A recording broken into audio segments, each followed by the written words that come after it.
Hello and welcome everyone to this week's episode of DoubleDM podcast, where we will be talking about world building and making grand, great, and divine pantheons in your D&D games and also other ttrpg, where you will be talking about divinity in some aspect. We talk about, making them grand and making them great and making them actually godly beings of incredible power, but also making them relatable to the people that will be actually being the NPCs and PCs of your game, right? Divinity needs to relate to the mortal people it is divine over, and stuff like that, right? A little bit of discussion, world building advice, and stuff like that. You know the deal. For now, however, we have finally found time again to do another recap. Yeah. It's been 3-4 weeks since we've recorded an actual recap. Something along those lines, yeah. There was a lot of stuff between. You had your wisdom tooth removal. We had to take a break for other reasons, and we had a lot of stuff. Yeah, just a lot of shit happening, not enough spare time to do all the things that we wanted to do. Anyways, here we are now, back at it again. Let me throw a curveball. How was your week so far? My week has been stressful so far. Why is that? Well, I have to work. Okay, gotcha. So the last few weeks were stressful a fucking ton, because currently, our workplace is going through, I'm not going to say restructuring, right? We're not restructuring the workforce or anything, but we're doing a lot of stuff. The company wants to get a very good 2024 ready, basically already. And for that, you have to do a lot of stuff. For example, I am just a part-time student worker, right? I'm not a full-time employee. I'm a student worker that works for 20 hours a week, so I can actually go study. Mm-hmm. Which is my main occupation. Now, the thing is that we only have 3 student workers in our IT department, and that's the entire IT department. We 3 are the IT, plus our head of IT, which is my new boss, who is a great boss, by the way. But she isn't necessarily the person that actually does the things. She doesn't implement anything. She makes sure that projects go ahead. She makes sure that everything is communicated well. She makes sure that we have a structured workflow. That is her job. Yeah. And then the thing is, not every one of us is working every single day. For example, I usually work Mondays, Tuesdays, Wednesdays. I don't work Thursdays and Fridays because that's where I put my lectures and my lecture halls and stuff like that. And also, for example, DoubleDM recordings and do the editing for DoubleDM. That's part of that too. I don't work on those 2 days. And the other students obviously also have days where they don't work. And Wednesday just happens to be the day where I am the only one from the IT that is there. So every topic that gets into IT on Wednesday is automatically my topic, especially if it has a time priority, right? If it needs to be done today, I have to do it. There's no, I can't do this. No, I can't. And the last 2 weeks, Wednesday was always filled with, we have this emergency. Please do it, right? And for example, last Wednesday, right? Not even this week, last Wednesday, I had to do 2 hours of overtime because I had to finish an Excel table for our company that was needed on Thursday morning. So I had to do that. So I had to do 2 hours of overtime because, I got this topic basically the second I logged into work, and this was said, this needs to be done by today. How long do you need? I don't know. I have never done this before. Okay, sure. Do as much as you need, right? And obviously, but I get paid the overtime, so no big deal. Kind of. I mean, kind of, yeah. and this week, today again, I was scheduled to work till 3 p.m. So I still have time to make food and get ready for Kendo, which is every Wednesday. And the minute I wanted to log out, I got a call with, we have another emergency. We need you. Yay. Cue another 3 hours of overtime of, first of all, 2 hours of overtime of fixing the problem. And then the one fun thing is, in that time where we fixed the problem, I was in a call with my head of IT and the person that needed the problem fixed, right? Because we were trying to figure out where the problem is and how to fix it. And I don't get calls when I'm on a call with someone else in Teams. Our CEO called me because he had a question for me, a detail-oriented question about one of the other projects I was supposed to work on that day, which I did as well, right? I finished the thing that he wanted to ask me about. I did the thing, but I didn't get the call. So when I logged out of the call, I saw the message from him, can you call me back? Just a little question, right? And I'm like, okay, I'm calling him back. No big deal. This is going to take like 5 minutes. He's a busy guy. He doesn't have time for the IT student to do stuff with him for a long time. This is going to be a 5-minute call. 40 minutes later, he finally calls me back again. because he had to take other calls. So, like, I was supposed to be finished at 3 p.m. and I was finished at like 6 to 6:30 p.m. When does Kendo start? At 6. Gotcha. I mean, I have to leave at 6 to get there in time. It starts at 7, but I need an hour to get there. Yeah. The thing is, right, when this is an emergency, right, I'm sitting at my laptop, at my normal workday. I have my drink. I maybe eat something while doing it. I maybe even have a YouTube video open on my second screen or something, right? But I'm still focused on the work. But when this emergency came in, right, I didn't have time to get some refill on my drink or even fucking eat anything because the first thing I ate that day was at 7 p.m. leftover curry from yesterday, basically. Dude, that just sounds like a normal day for me. Yeah, but there was this, it just was stressful. So I had to do that. So yeah, my week has been very stressful, filled with a lot of different things. But looking ahead to 4 days of TTRPGs in a row. Damn, that's cool. Very Today, cool. The first session of a new campaign I'm in. Tomorrow, we have something special. On Saturday, we have something other special that is also cool. Also DoubleDM shit. And on Sunday, I have another D&D session I'm part of. So that's very cool. I am quite lucky. Very lucky, actually. Yeah. How about you? How has been your week? What's with TTRPGs, everything? Lay it on me. Well, my week so far has been okay up until yesterday, because yesterday I went to basically the official car mechanic that has to state that, yeah, your car is safe to drive in the streets and you have to do that every 2 years. And yeah, it was time again. Yeah, I now have to repair some things on my car, or rather get new brakes. Yeah, let's see how much that costs. That's gonna be fun. Yay. Car repairs, 2 to 3 new brakes will be anyways. But other than that, week has been great. Okay. The week before that was still with, was it that? Wait, I think I mangled up weeks, but at some point I got my wisdom teeth removed, which was kind of fine, or mostly fine. Okay. The first day was shit because it hurt because, hey, I just got 2 teeth pulled. But the days after that, there wasn't really any pain left, but just annoyance and chafing from the fucking stitches, which was amazing. And nobody warned me about it. They all said, yeah, it's gonna hurt. Haha, you won't be able to eat normal food. Haha, that wasn't the problem, man. Nobody told me the stitches would be the worst thing to have. Anyways, it's all good now. Nothing bad has happened. I was done or the most thing, the biggest thing blew over in like 2 days. So everything's fine. Everything's good. Yeah, work is as always a bitch. As we get near another holiday here in Germany or in most of the world, I guess, with Easter, people are getting weird again, which is fun. They're starting a month before, so with getting weird. So that's always a good sign for the next couple of weeks to come. Like, what are we talking weird here? I imagine that the closer we get to the holiday, or basically the week of the holidays, that's gonna the be people are very bitches. But what does weird mean? And like what is weird happening this week? Like when I think about how I shop right now, right? I go buy groceries. You wouldn't even fucking know if it was like a month till Easter, because nothing changes in the way I shop. I still don't interact with anyone on the staff but the cashier, and then just leave with the same food I buy nearly every week. So what weird thing are we talking about?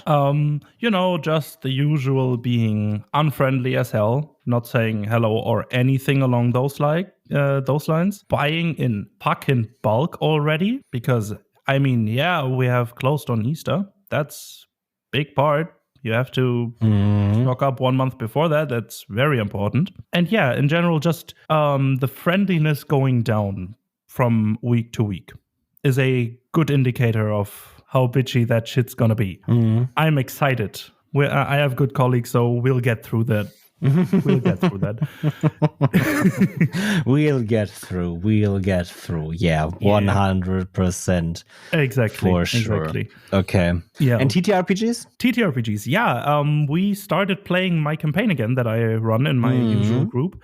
And we moved our day from Tuesday to Sunday. So now we play Sunday mornings, always have breakfast together, and then start playing for roughly 4 hours. With that change, 2 new people got into the group because they were in the group partially at some points as one-off characters or anything like that because they didn't have time or couldn't make time every Tuesday. But Sunday is free for everyone. So we moved it to Sunday morning, and now we have 2 new members in our group, which was the main focus of the last 2 sessions, because the first session in that arc, you could say, was introducing the 2 new characters. And the second was following the group deciding to follow one of the plot hooks from one of the new characters. So yeah, we are now on a completely different island, on a completely new in a completely new city, and they are planning to head out that city again next session to somehow go into the mountains and find a old powerful witch to get some advice or information about healing, medicine, and magic, and the combination of that.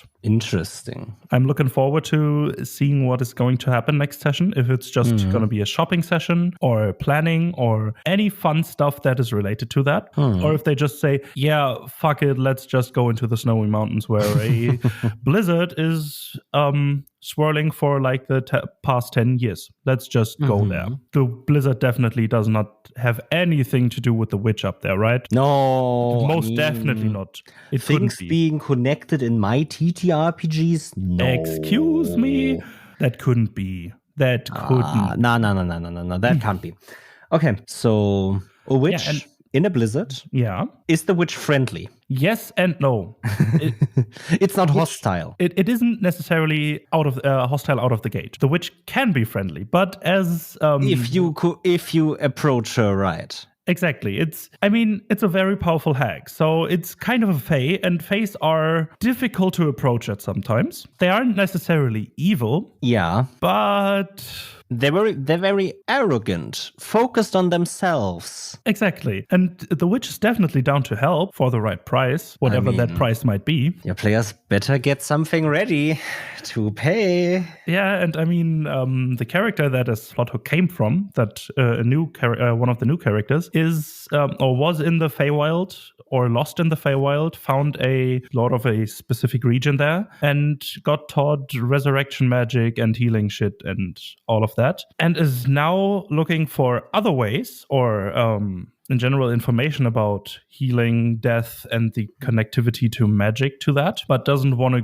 go back to that same Feylord because she once had an artifact which she used to resurrect one person, but that artifact got broken. And that Fey loves collecting shit, and one of the things that they collected got broken. That's always a good sign, right?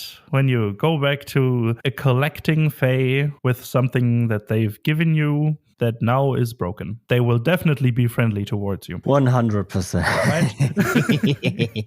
Exactly. Okay, so now perfect. they're looking for other ways to gain that knowledge. Yeah, now they have to deal with another Fae, kind of. But it's definitely different because this Fae is not in the Feywild. It's just on the material plane doing what it does. And yeah, always looking for a trade, as Faes do. At least some of them. Well, I think that is interesting, and I can't wait to hear how that goes. I can't wait as well. On the next recap, however. So, without further ado, let's jump into our episode on pantheons.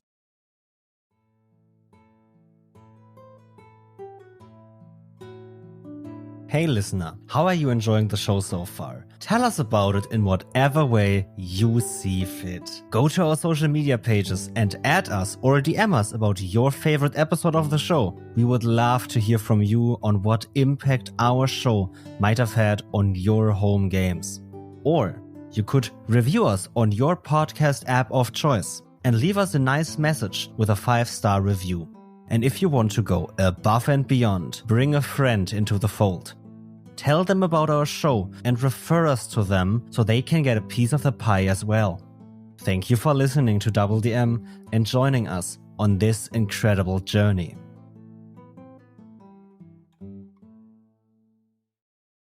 So, Emil, now that Titan's Call has been released, yes, people finally got to witness your Pantheon idea that you brought into that. Your idea or your take on at least a bit. This episode comes out before episode 5 of Titan's Call. But at least in episode 1 and 2, there has been some talk about how the Pantheon and the gods work. Really? Yeah. Okay, I don't know anymore. At least when I ask what types of temples are there, and then you described how your Pantheon works. Okay, you remember that? Fair. The opening scene of Titan's Call is in a temple. I forgot. Perfect. And just so you know, we visited at least 2 other temples. I was thinking of episode 4, where you have where you visit the temples, because you don't visit the temples where you visit the temples that were necessary for the investigation you were doing. And I was thinking, have people already listened to that? No. The first 2 episodes nearly play out in a temple for the entire episode. Exactly. I forgot. I'm so sorry. And even if episode 5 is released, then if we're doing that in episode 4, people still would have heard about the temples. Yeah, maybe. Anyways, I thought it was a pretty unique and interesting take on the Pantheon thingamajig to have families that are representative of the domains of, for example, clerics. And I thought, hey, why not talk about the ideas or where you got the ideas from? That basically was would be my first question. What was your inspiration for that specific type of Pantheon? Because I think it's not the usual Pantheon idea that you have. With you, I mean, most people. I mean, I don't know if people have, but some people might not have listened to Titan's Call. So the Pantheons work like this. There's cleric domains in D&D, right? And every domain basically has one godly family to it. And these families are endless. So there are 12 or 14, I don't know anymore how many cleric subclasses there are, different domains in the base or in the game of D&D. For every one of those, there is one deity, one god, one goddess, one entity that with divine power. That is basically the head of the family. And they have kids, brothers, sisters, even parents, right, around them that basically signify all things that could fall under that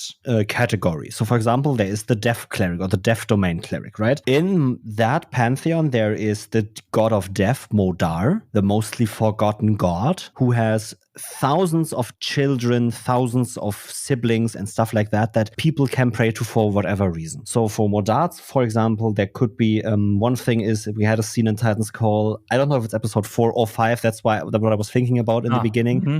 The praying circle scene where the players were able to stand around a circle with other survivors of the apocalypse and begin praying for their loved ones, the fallen ones, the ones killed in the massacre, to reach the afterlife in a safe manner. And for that is the eternal guiding light, which is basically the god or the goddess, no one really knows. It's just a godly entity that makes sure that these people can cross the sea of the dead so they can get to the afterlife. And the eternal guiding light could either be a child or part of the death family or part of the light family. That depends entirely on your perception of that god. And in reality, it probably is both. It is probably a child from both families, because these families are intertwined, at least in this aspect. But for every aspect that you need a god for, a god exists. And more or less, you can choose the domain of that god to suit your needs as the mortal person that needs to pray to them. That is the pantheon. My inspiration, bro, if I know, if I knew what my inspiration was, I think it was a culmination of a lot of things, right? First of all, with D&D, there's very, very, very few monotheistic, more monolithic religions in D&D's aspect, right? It's always pantheons of gods. And I always looked at the pantheons and thought to myself, yeah, cool, but I can't really identify at all with a cluster of gods that just exist but don't have any kind of relation to their acolytes, to the people that pray to them. And I wanted to make this more clear that the gods in this world of Titan's Call do relate and rely on the mortals praying to them. For example, Modar, the god of death, who is a forgotten god. No one knows if his name is even Modar himself. That's why his clerics oftentimes only refer to him as the Forgotten One, because no one knows his real name. No one has been praying to him for years, but there are records of him. So does he even exist? Does he need to exist? Because a religion only exists with its faithful. A religion, and this is something I learned in school when I had to take classes, religion classes, because in Germany, you have to take either Catholic or evangelic classes. Or you can say, I don't want to take religion classes at all, but for that you then have to take other classes than yourself, right? You have to take other courses. And I took religion because, surprise, surprise, I grew up in a somewhat religious. Germany is not necessarily considered a religious country, but it is very heavily influenced by Christianity. Yeah, it is a Christian country. Period. And I grew up in a not very Christian faithful household, but maybe religion can give you at least some values. That's why you take those classes, right? The entire basis of these classes is the kids can learn some very basic morals and values. When I was old enough to not just read from the Bible or have that basically just be a substitute art class where people can, where the kids can draw some pictures or something, which it was a lot of in elementary school, we had a religion teacher that was way much more on, let's talk about this, actual discussions about religion, about theology, about psychology, right? He was actually talking to us about religion in a scientific manner. He was having discussions. We didn't have necessarily homework, but we were actually doing stuff. We were actually learning stuff to actually analyze religion and criticize it as well, even if we're part of that religion. Even if we've been raised with those morals, we were taught to criticize it. One thing that we learned in that was the very important thing that religion is about one thing and one thing always. That's how every religion starts. It is about community, about the people having one thing that binds them together to be one entity in a considered structure. We all believe in a God, in the same God. That's why we are together. That's why we come together to church on every Sunday to pray and praise the Lord or whatever, right? But at the end of the day, it's not necessarily just about praising the Lord. It's about being together, having something to connect to other people. That's the basis of it. Yeah. And then it's obviously a way more complex structure that is then abused by people in power, right? We all know how the church works. But in the basis, religion isn't a bad thing. It is a thing that gives people hold in their lives. It gives them something to rely on. It gives them a community to be part of. And that is important. Hell yeah. And from that, right, I also learned that religion, first and foremost, has to be about the people in that religion, right? It needs to be a safe space for the people that want to be part of it. And that's why I said with Titan's Call, in a world where magic exists, in a world where godly powers exist, why not make the power of faith and the faith in a community around a certain god or a certain aspect of divinity be able to actually make a god that relies on their followers? I didn't want to just make another pantheon of gods that are almighty. I wanted to make a pantheon that feels real to the people that are faithful and praying. And I don't know if I succeeded. The gods didn't really play a big part in our actual play yet, so I didn't really put much thought into it and just said, yeah, we have these gods, 14 gods for every cleric domain 1, and whenever you pray to one, they exist in that certain moment for you, because they are there for you. Yeah, it didn't come up often in Titan's Call, but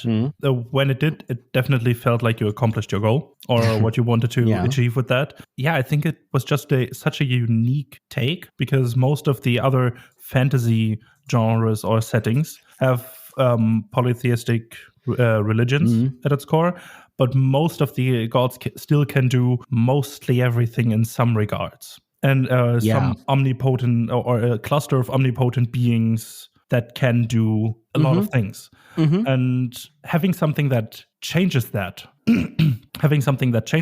that really was something unique and refreshing. Yeah. And I really liked experiencing all of that. It gives back some flaws to the to divinity itself in some regards. That's one of the important things I wanted to do, right? Exactly. I'm going to be a little bit spoilery here for you and for the audience of DoubleDM. Titan's Call's further plan is to criticize its own. In Titan's Call, the main focus is for you guys to question everything. And that means as well question divinity. But that only works if the gods are not omnipotent, omniscient, ever-present beings. Because only in the moment where you guys feel like you are left alone by even the most powerful beings that could stop this if they wanted to, at least from your perception, you realize that they are not powerful and that they are probably even self-serving. That is where it's at. I don't want my divinity to just be an explanation for why the cleric can do stuff in a game, right? Yeah. Because that is where most pantheons, at least I find the official pantheon, for example, of D&D kind of, right, there is a lot of story behind it, but let's be real, no one really cares about all of the story of the Forgotten Realms. And some just use the pantheon because, oh, the cleric needs a god, right? And then we read the wiki page for that god and we kind of take the values from it and be done with it, right? There's obviously explanation behind it all. I'm not saying that that isn't the case. There is a lot of thought put into that, I am sure. But a lot of times, gods are just an explanation for the cleric's power. And I'm kind of like here, why does that have to be? Because you can do so much more with the concept of divinity itself to create really fun and engaging story points and plot points that your characters then can interact with and completely question the system behind it. And I think that that's the beauty of using pantheons or divinity in your games, because you have a completely different angle for a similar problem. You can attack a problem from different angles with that, not just the quote-unquote just mortal world, but also the divinity aspect. Or with that comes the hells and abyss and all of that. There's all of these intertwined relationships that you can build when building a pantheon that can make so many great stories, or can enable you to have so many great stories that just spring from the divinity being there and playing an active part in the world. And the biggest thing that when I build a pantheon, which isn't that often, but every time I build a world, I try to build a new pantheon, is to give my divinity some flaws, to make them somewhat relatable in some sorts. And there's always at least one dick. There's always at least one prick in the whole pantheon that's just there to be an asshole. Yeah, because it makes them more relatable in a way. Because sometimes you just have a bad day and are just dick to anyone. That can happen. It's not good, but it can happen. Not a big deal. But if you have a god that is usually more powerful than a mortal being, but not all powerful and almighty, it's really fun to have just a prick who's fucking powerful, toying with everyone around them. For one of the things is, right, in a world, at least that is the assumption, the fantasy worlds we play in most of the time, divinity actually exists, right? That is the thing. The divine exists. These gods, they are beings that are living on a much higher level than the mortals that you play live, right? And stuff like that. So they have their own problems. And the one thing that is important for this about divinity is, right, for me, somewhat alienating the divinity from the human world. I have no problem with divinity being somewhat present in the world. So, right, that in your world, there's not like a barrier between the divine plane and the mortal plane, so that the divine beings are just there to be prayed to. They can do stuff on the world. But I really, really, really think that when your divinity shows, it should show in a way that is not understandable to your world, to the mortals in the world. Because these beings act on a different operative. They have different understandings of the world. They have different ways to act. And that needs to be shown. And I think that is a great way to portray your divinity. Make them strange. Make them unique. They do not work the way humans do. If they would, that just makes them very powerful humans. Some humans that are maybe immortal and can't be killed. Sure, that could be considered a god. But that immortality, that unending knowledge and unending power comes with change to the person that holds them. If at first they were just humans with that power, okay, sure. But then they changed. They understood things about the universe that mortals just can't understand. They learned stuff over millennia and millennia of existence. they work differently. And your divinity needs to be somewhat alienating to the players. It needs to be somewhat ungraspable, but in a way that still is engaging and interesting to at least ask questions about, right? It should spark curiosity, but it needs to be somewhat alienating for people to really go, oh shit, this is a god. Because I don't understand what he's doing, but it's working and I don't know how. Exactly. And I think that this is a big thing that you should keep track of when you're trying to build a new pantheon, or at least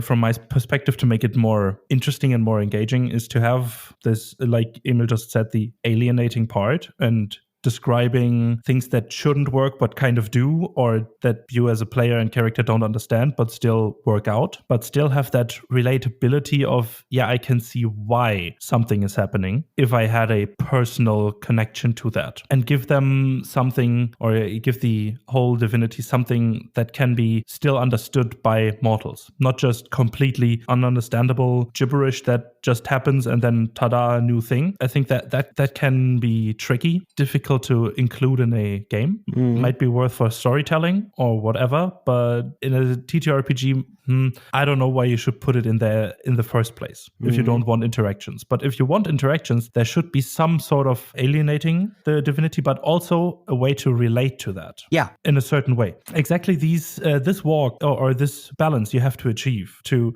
that you have something that is not really graspable, but kind of understandable. Or you don't understand that, but you can see why. It's weird to say that next to each other, but these parts kind of work together while pulling in different directions of the spectrum. I mean, the thing is, right, as I said in the beginning, right, divinity needs to relate to the people that actually pray to it, because they need to at least have a reason to pray to it. They need to at least have a reason to believe in it. Even if your divinity is not tied to the faith of the people that are praying, right, it still needs to relate. They still need to say, okay, this is my God. I can pray to this being. Why? And the explanation can't just be bleh. It needs to be something. There needs to be something that made them believe. And it can be a very simple reason. It can be a very normal reason. It can be, well, another person told them to pray to this god. Okay, sure. Why did that person tell them? And at some point you go to that chain. At some point you can't just say someone told them. You need to say, yeah, they witnessed a miracle happening thanks to this divine intervention. And then you need to understand for that relation, right,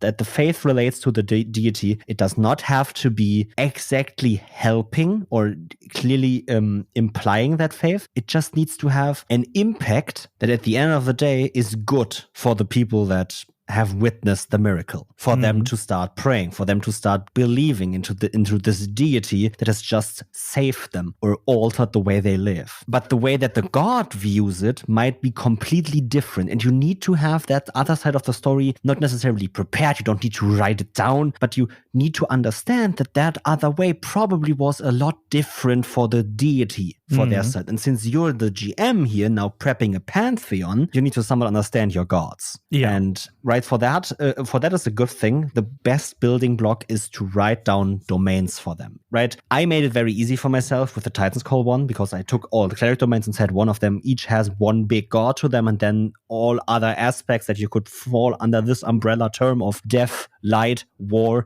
whatever, just get a deity, right? Under the war category, or even under the forge category, there's a god for every single weapon. You don't have to do that. You can just make your pantheon the way you want to, but you need to basically make something that is that has been kind of forgotten by D&D, that has been existed in previous editions, is a portfolio for these gods. For every god, you had basically domains, you had aspects, you had stuff that they represent or that represents them, and you need to have a common theme for them. Because if you have that, you can understand the god, because a god of war will always act in an aspect to war, whatever aspect that may be, right? A god of war can still be a god of peace as well, or a god of war can be very reluctant to war. He's just very good at fighting. That could still be a god of war. You just need to understand that this god of war still has the aspect of bloodshed or of violence, maybe. It can still be that this god of war is against violence, fights their wars and their battles in a way that inflicts the least violence possible and makes sure that the least bloodshed is had. But there is still a war going on. Yeah, and I think this is,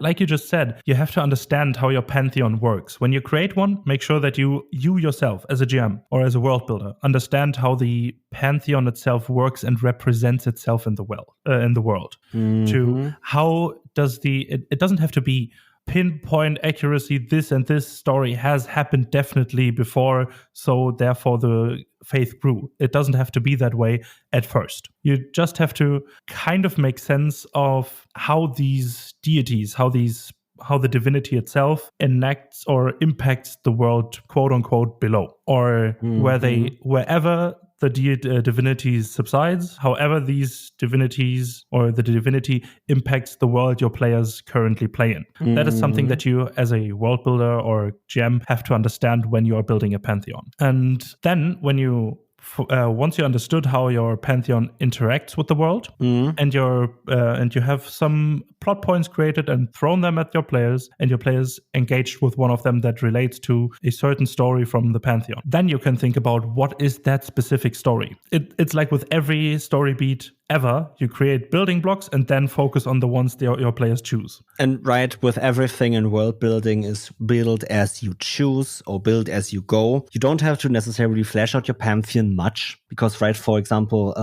talking about a different pantheon of mine, of my personal private fantasy world, Min, that is a very much more reminiscent pantheon of the normal pantheons. It's just a bunch of gods that have certain aspects to them, and it's entirely completely devoid from the domain of the clerics in D&D, for example. Because I can say, you can choose whatever cleric domain you want. That is the way your faith into a god that you choose represents. But even then, that is not even all of it. Because in this world, Min, there's not just gods, right? There's demons as well. And I said to myself, why are demons less than gods?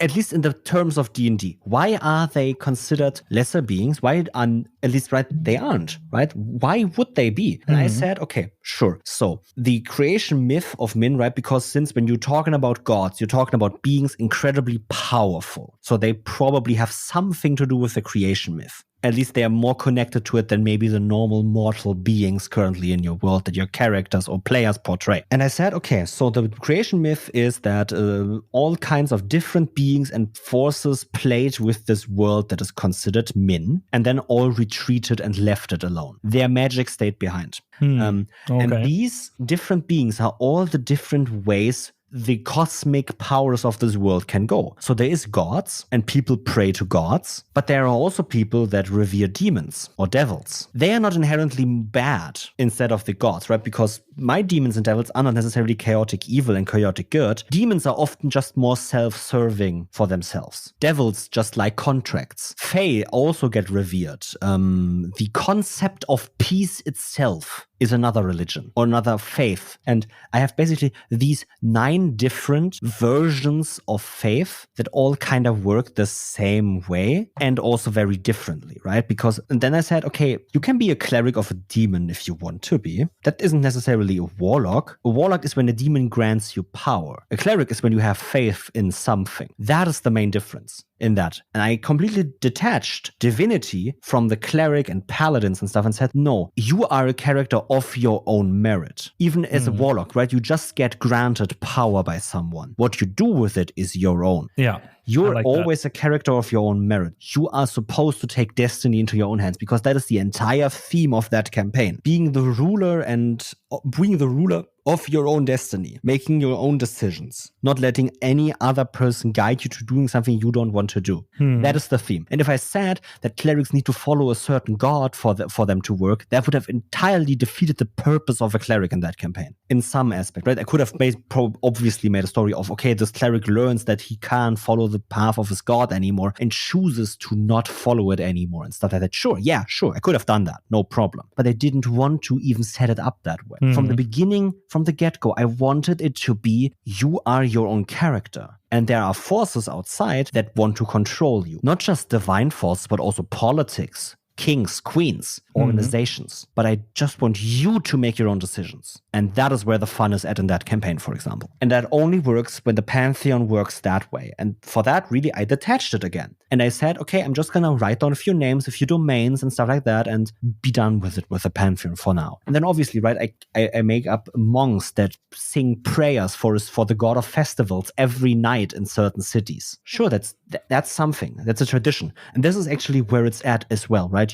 For your Pantheon to be good, you need good gods. But for a Pantheon to be great, you need the faithful of those gods. The Hell yeah. all day-to-day people that the characters will interact with of those gods. And you need for that a few things. Traditions, celebrations, symbols, regalia, and right, you need to make it felt that these people believe in that god and that god's influence, even if only passive by existing and not actually doing anything, is felt. That makes a pantheon great. If you show that people believe in it, that makes the pantheon great, not the gods themselves. You can make the greatest gods ever. It doesn't matter if their impact is not felt in the day-to-day of your mortal lives, characters and NPCs. Just because you mentioned it before, there's one thing that I want to ask you about your general thing about pantheons. How do you stand on fate gods or divinity?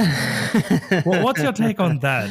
To take that a bit out of the context before, but just because it's a very reoccurring trope in a lot of media.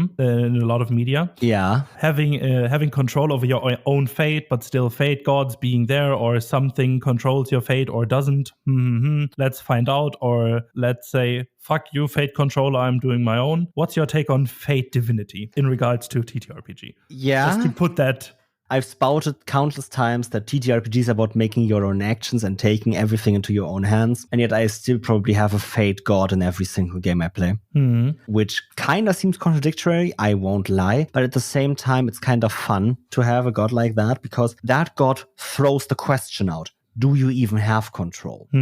Do you even exist? I'm exactly with you with that. I kind of despise the idea of a fate god in a way, but also I like the controversy that comes with it. Is everything just predetermined, or do your characters have free will and can do whatever they want? Of course, your players are and have, but is all that is happening just a whim of fate, or isn't it? That's an interesting story beat that I always like to throw in there, but I don't like building the divine part of that fate thingamajig, because having the divine aspect of fate kind of controls everything else in a way, but I don't want that. But I want the controversy that comes with it and the moral questions that come with it. So I'm a bit torn. I'm always a bit torn to put something fate related into any world that I build. But most of the time I do sprinkle it in as well. I think that just because having a fate god doesn't mean saying, hey, everything is controlled by this one entity, right? It is always more of a, the fate gods exist. They control fate. They look at it. They kind of weave it. But at the end of the day, you still have your own actions to kind of do what you want. Kind of stuff like that. I think it's just a fun trope to have a personification of fate and destiny in a game that is about making your own choices.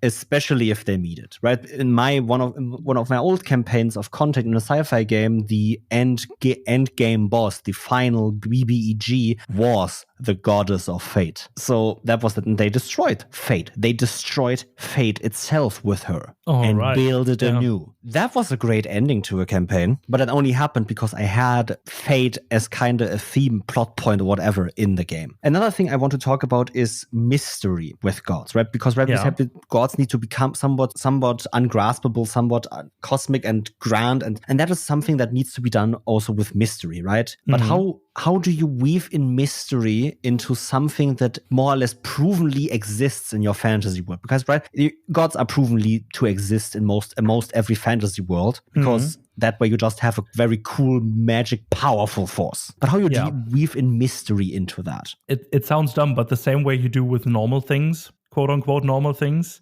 you just show the impact, not how it works, or just showing the aftermath of what has happened, or of the impact that the divine had on the world. And I think that this is one of the biggest things, just showing the aftermath. It's a bit like we discussed in the horror episode with describing the wake of the monster rather than the monster itself. And I think the same thing goes for divine power, especially because you want to evoke that feeling of mystery, not only in the characters, but in and the players as well in some way. And leaving room to interpret things and to create their own image of it is a big and important step towards that, I think. To have some wiggle room for your players to interpret, or for your players and therefore the characters, interpret the effects that a divine intervention had on something in their own way. To interpret the reasoning behind there, or the reason behind that intervention, or the effect of that as well. Some sort of interpretation room is a big thing in mystery, because if you definitely show what happened, how it happened, and why, there is no mystery anymore. You need some room for interpretation and some sort of uncertainty. And that's how you kind of weave in mystery with that, because you have to, but also at the same time, because you build a pantheon, you have to make it a bit alien towards the characters in the world, on the quote unquote mortal world, and therefore you already have some sort of mystery in there as well. But if you want to crank that, just leave more room for interpretation. I feel that is a very good thing, right? Especially right when we're talking about mystery. Something that I did a lot of for Titan's Call is, right, I described what happened, I described what your characters saw, and didn't say much else. And I just said this is the thing, right? For example, the destroyed upper city is the most important thing, right? Exactly. I didn't say what happened to it. Quote unquote destroyed. You all made your own assumptions about it, because, right, there were clear signs of that, but there is no way to confirm that. Exactly. And why would your characters know? Well, they have to make up some explanation for it. And that some explanation is exactly what I want to have with gods, right? If your players cannot explain something, or if characters or people cannot explain something, they explain it with a higher power. Because we need an explanation for something. We as humans do. And for that, and that is where some of your gods could spawn from, right? A pantheon, something that is important for me for a pantheon as well. That's why the Titan's Core Pantheon is so cool for me, because you have these godly families and they're basically infinite, all of them. You have 14 different infinite families of gods that could be overlapping and stuff like that, and things shift all the time. It is because the pantheon is changing depending on the views of the people below them, on the mortals. Even if your pantheon isn't related to the mortals yet, it should be ever changing. It should be shifting. A god of war over thousands of millennia would change his ways, right? Obviously, with technology advancing and the warcraft changing, the god would change too. One very fun thing about gods, especially the Greek gods, I will always look at the Greek gods when I think of gods, because I love Greek mythology. I like, yes. That is reducing me to one of the many aspects of Greek mythology I love. That is unfair. No, I didn't say that's the only reason you like it, but that's one. Yeah, it's one of many.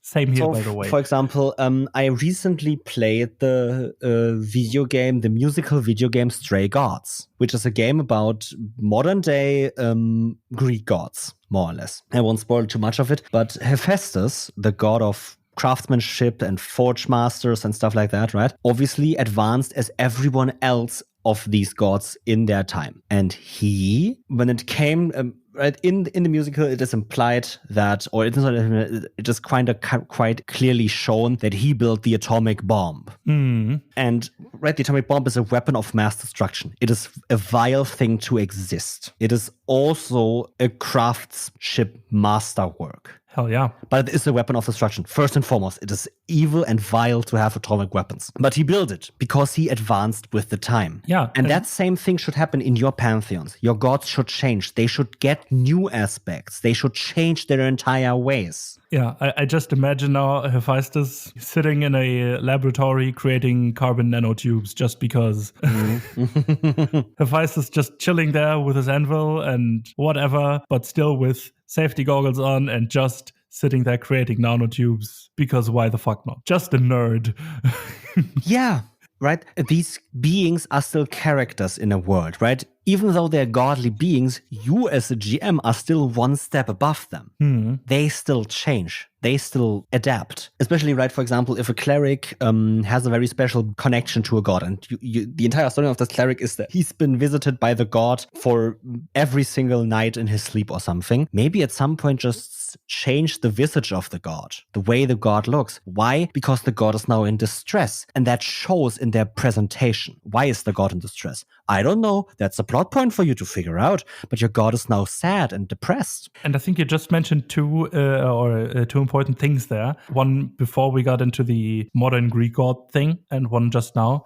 When you have change and want to create that feeling of mystery and stuff, make it so that there is no real no obvious explanation for it. Yeah. But also make it about something that the characters actually care about, that they think about, that has impact on their lives. Not if it's just a random piece of thing that happened that is unexplainable in some way, somewhere where it has no impact on the characters or the story, it doesn't fucking matter. You won't create any mystery or mysterious feelings with that.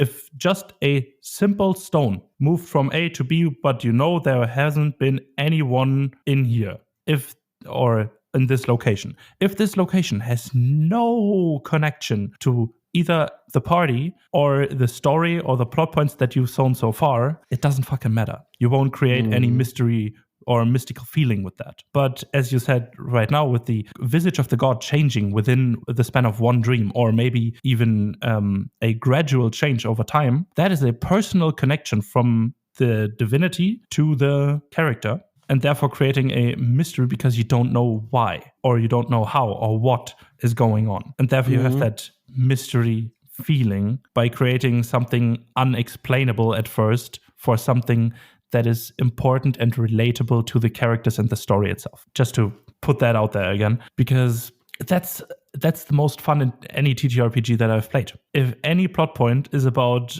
your character or the characters of your fellow players, this is the stuff. This is why we play, to create and live our own stories as characters.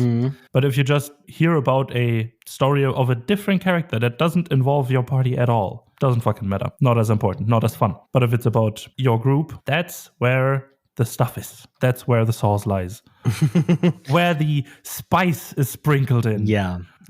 As with most things in world building, it needs to relate back to the players. It needs to give them some sort of direction or some sort of questions. Both is perfect, right? Give them a direction they have to go to answer their questions. And I think one of the things is that needs to be mentioned. And I think at the end of this episode, it's a very good point to mention this. Religion is a real thing. Traditions, celebrations are different across the world. And there are thousands, hundred thousands of different beliefs and faiths out there. If you want to portray one in your world, do so with the respect to that faith and the faithful of that faith, right? As always, don't try to don't appropriate, but learn, respect, and portray correctly. Make changes. Yeah, but in a way that makes sense. Don't just try to get certain aspects from faith because the aesthetic is cool. That's not the way you should do it. That's bad. Doesn't help. And it also isn't a good fucking faith for your fantasy game. It is somewhat about aesthetic and setting a good world and having a good stage to play on. But if you take just for aesthetic, you won't get a good pantheon. You won't get a good world. You need to have meaning behind things. You need to have understanding of the things that you put into your world to make a good world. The things need to fit together. They need to work together. They need to relate. That doesn't work if you just take that aesthetic is cool. Oh, I like the design of that prayer robe from that faith without knowing what that prayer robe stands for. You are allowed to take the concept of prayer robes and make your own for your faith. But don't take some real world example and just use it because, that looks cool and the aesthetic, I like it. Understand what that prayer robe is for and then relate that back to your game. How would the people in my world have developed this? Why would it be there? Why would it be there? That is important. And it's not just, right? It's not just to make sure that you are respecting everyone, even though that is the main point. It also gives you a better world. It gives you a better pantheon if you put in that research and respect to the real world examples you use. It is better. If the be fucking respectful first and foremost, and be cohesive, because that's how traditions start. They have something that develops into a tradition.